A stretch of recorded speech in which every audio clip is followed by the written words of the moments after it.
Bonjour les amis, j'ai le plaisir d'accueillir comme nouveau sponsor de Métamorphose la marque Cure, une marque de compléments alimentaires formulée en France et conçue pour s'adapter à vos besoins du moment.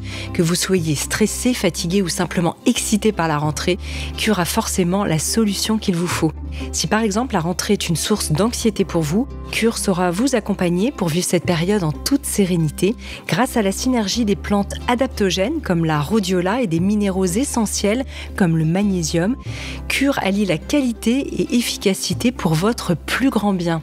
Cure va même plus loin et propose un tout nouveau programme de compléments alimentaires conçu sur 3 mois et clé en main pour un automne sans stress. Et le vrai plus avec Cure, c'est la façon dont les actifs sont sélectionnés, toujours en s'appuyant sur des experts qui recherchent les meilleurs ingrédients à travers le monde pour garantir une efficacité optimale, une qualité irréprochable et un sourcing responsable, c'est très important. Vous retrouverez toutes les infos sur le site de Cure, CUURE.com. De plus, avec le code Métamorphose, vous bénéficierez de moins 30% sur votre première commande. Alors les amis, je vous souhaite une excellente rentrée avec Cure.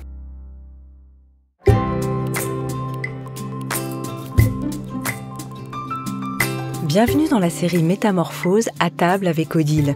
Mon invitée est Odile Chabriac, naturopathe, directrice de l'Institut de naturopathie humaniste et autrice. Elle vient nous livrer ses plus précieux conseils de nutrition, oscillant entre gourmandise et santé. Chaque épisode étant accompagné de petites anecdotes et surtout d'une recette de cuisine. Alors les amis, venez vite sublimer vos plats et éveiller vos papilles tout l'été avec nous. Métamorphose, le podcast qui éveille la conscience. Aujourd'hui, nous allons parler d'un aliment de base, le pain. Pour beaucoup, le pain est synonyme de plaisir et de convivialité, mais il est parfois perçu comme mauvais pour la santé. Alors comment concilier le plaisir et le bien-être avec cet aliment souvent incontournable à table ? Odile Chabriac nous dévoile tout avec recette à la clé. C'est parti ! Merci beaucoup Anne. Bienvenue à toutes et à tous pour ce nouvel épisode de la série Métamorphose. Doit-on se réconcilier avec le pain ? Pendant des années, dans le monde de la santé naturelle, on a jeté l'opprobre sur le pain sous prétexte qu'il était trop riche en gluten, trop sucré, trop glyphosaté. Et on a cherché à s'en passer. On l'a remplacé par du pain sans gluten, par du riz, des biscottes au sarrasin, du pain dit Essen au blé germé. Et si la solution n'était pas là ? Et s'il fallait rendre au pain sa juste place sur nos tables et au centre de nos repas, à condition qu'il redevienne ce qu'il était, un produit de qualité. 87% des Français déclarent avoir toujours du pain chez eux et 48% ne pas pouvoir s'en passer. On consommerait en moyenne en France 105 grammes de pain par jour. L'étude date, en tout cas, de 2021. Le pain n'est donc pas un aliment anecdotique. On en mange toute la vie en France. Il influence donc en bien ou en mal notre santé, selon sa qualité nutritionnelle. Or, le pain blanc ne semble pas idéal pour le maintien de la santé, pour au moins 3 raisons.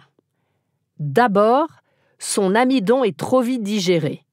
Ensuite, il est trop pauvre en fibres alimentaires. Et enfin, il contient trop de sel. Cependant, il n'est pas certain que la seule suppression du pain blanc soit un bénéfice pour la santé, parce qu'il y a beaucoup de chances qu'il soit remplacé par des produits ultra transformés ou diverses sources de sucre pour pallier au déficit de glucides. Et si plutôt nous avions besoin d'un pain de haute valeur nutritionnelle pour servir de base alimentaire à notre organisme ?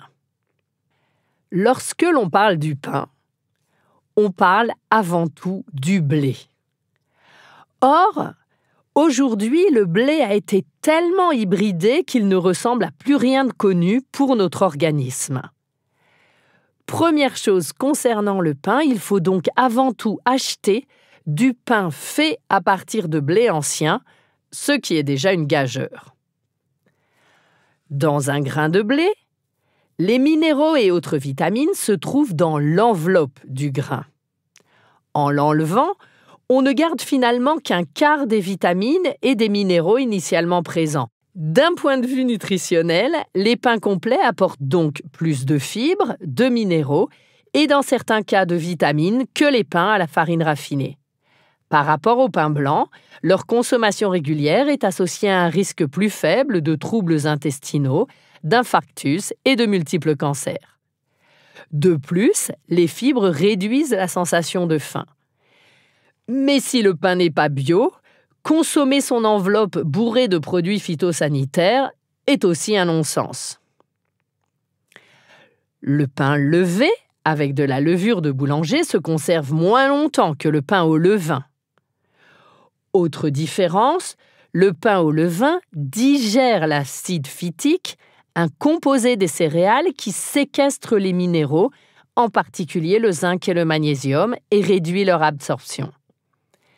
Les minéraux du pain complet au levain sont ainsi largement mieux absorbés par l'organisme et le gluten, alors prédigéré, est aussi mieux assimilé, à condition que le pain soit à 100% levain et non un mélange de levain et de levure comme on trouve de plus en plus.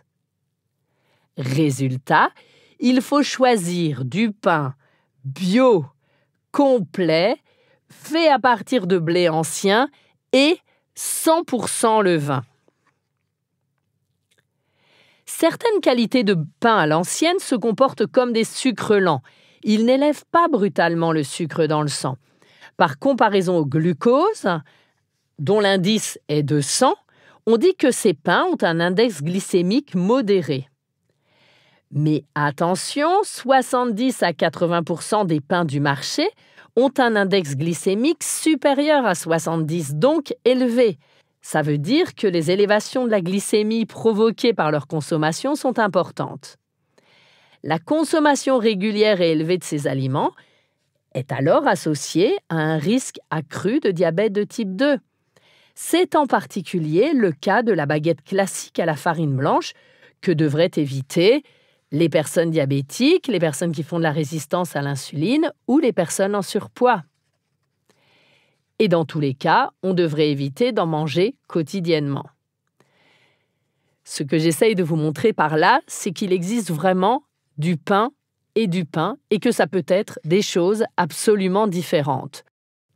Quant au pain de mie industriel, il s'agit d'un aliment ultra transformé et il en a tous les inconvénients. Même lorsque le pain de mie renferme de la farine complète et qu'il ne contient pas de sucre ajouté, le pain de mie est assemblé à partir d'ingrédients divers, dont des fibres ajoutées, de l'huile, du gluten, des arômes, des extraits divers et parfois même des acides gras trans interdits dans certains pays car ils présenteraient des risques pour la santé. Ce genre d'aliment est bien loin du pain idéal et sa consommation régulière est aussi déconseillée.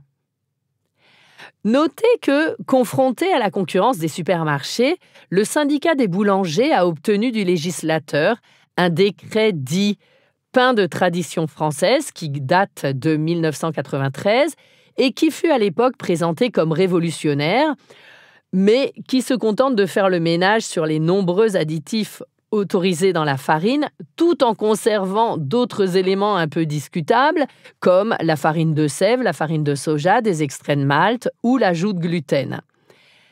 Pour autant, ce décret, qui n'a finalement guère amélioré la qualité du pain, a amorcé à l'époque un virage intéressant dans le monde de la boulangerie. En effet, de jeunes boulangers sont en train de révolutionner le monde du pain, recherchant des farines de variétés de blé ancien, travaillant le pain 100% au levain.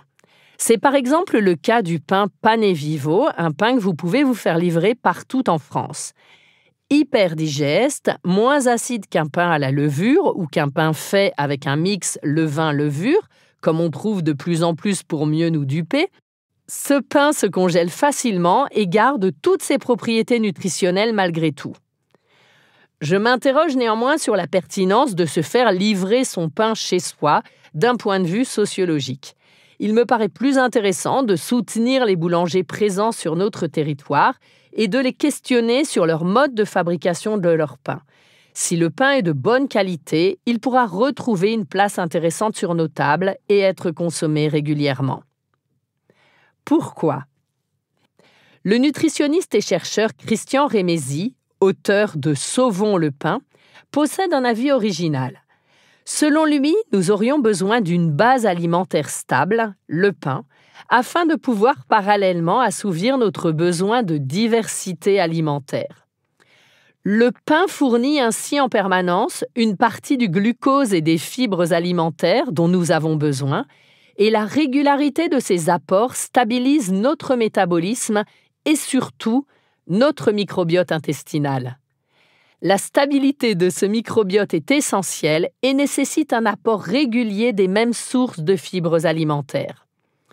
En plus, la panification au levain assure une prédigestion des fibres alimentaires et il y a donc une complémentarité notable entre le microbiote du levain et celui de l'intestin. Le levain peut même synthétiser des prébiotiques. Au final, il semble que le pain joue un rôle bien plus important dans l'équilibre du microbiote digestif que bien des yaourts. Et le gluten dans tout ça ? L'hypersensibilité au gluten de type non cœliaque résulte souvent de comportements nutritionnels déséquilibrés. Lorsque l'intestin de ces personnes est fragilisé par une consommation insuffisante de produits végétaux naturels et trop de produits ultra-transformés, il peut y avoir un risque d'hypersensibilité au gluten avec des pains courants. Dès que le pain est panifié au levain, avec de longues fermentations, ce risque diminue. Par conséquent, pour supprimer ce problème, il faut soigner l'ensemble du mode alimentaire et adopter une biodiversité végétale. Il faut aussi consommer du pain de qualité, dit de haute valeur nutritionnelle. Mais attention, il est clair que si votre alimentation est basée sur le blé, en consommant à tous les repas, soit du pain, soit des pâtes, soit de la pizza, l'effort demandé à votre système digestif sera trop important et il risquera de s'inflammer et de favoriser les pathologies auto-immunes. Ici comme ailleurs, c'est bien la dose qui fait le poison. La recette du jour consiste à vous proposer une recette facile pour faire vous-même votre levain. Le premier jour, vous allez mélanger 50 g de farine complète biologique avec 50 ml d'eau tiède. Vous laissez tout ça à température ambiante 24 heures sous un torchon. Le deuxième jour, vous allez mélanger 100 g de farine T65 avec 100 ml d'eau tiède et 20 g de sucre. Vous allez y ajouter la préparation du premier jour, vous mélangez et vous laissez à température ambiante 24 heures. Le troisième jour, on voit déjà quelques bulles sur le mélange de la veille. Vous allez mélanger 200 g de farine T65 avec 200 ml d'eau tiède et vous allez ajouter à la préparation précédente et mélanger. Et enfin, vous allez laisser ce tout à température ambiante sous le torchon ou au réfrigérateur si ça bulle beaucoup, 12 heures minimum et 1 à 2 jours maximum. Le levain aura commencé à naître. Vous verrez le volume augmenter, vous verrez des bulles apparaître et votre levain pourra commencer à être utilisé. Notez qu'il y a de la magie dans le levain. Des fois, ça fonctionne et des fois, ça ne fonctionne pas. Ça va dépendre de la température de la pièce, de son niveau d'humidité. Si vous avez besoin de freiner l'activité de votre levain ou si vous partez en vacances, gardez-le au réfrigérateur lorsque vous vous absentez. Et dans tous les cas, prenez-en soin. Merci infiniment, chère Odile Chabriac, pour tous tes conseils et les sublimes recettes qui nous aident à rééquilibrer notre quotidien afin de garder une bonne santé. Je rappelle que l'on peut retrouver tes recettes de cuisine végétarienne de saison, rapides à faire et bien sûr délicieuses sur le site mesmenusgreen.com. Si vous avez aimé ce podcast, n'hésitez pas à lui donner 5 étoiles sur Apple Podcast et surtout abonnez-vous pour ne manquer aucun épisode. Découvrez mes invités en avant-première sur Instagram à l'adresse Métamorphose Podcast et abonnez-vous aussi gratuitement dès maintenant à la newsletter Métamorphose pour être au courant de nos conférences, ateliers et de nos dernières actualités.